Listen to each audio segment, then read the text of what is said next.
Peruvian Lomo Saltado Marinated Sirloin Strips. Ingredients: 1 pound sirloin steak cut in thin slices. 2 garlic cloves, minced. Salt. Pepper to taste. 3 tablespoons vegetable oil.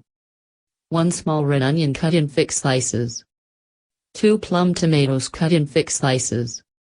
1 seeded and ribbed amarillo chili pepper cut in thin slices. 2 tablespoons soy sauce.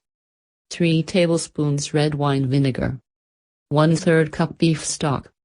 ½ cup fresh cilantro, coarsely chopped. 2 cups French fries. Fluffy white rice, as a side dish.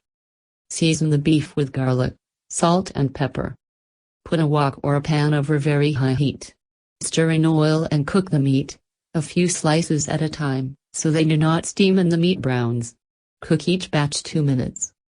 Stir in the onion, tomato, chili pepper, and stir for about 2 to 3 minutes.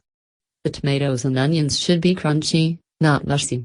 Stir in soy sauce and vinegar on sides of wok or pan. Mix everything. Add beef broth and cook 1/2 minutes. Taste for seasoning. Turn off the heat, add chopped cilantro and serve at once with French fries and white rice.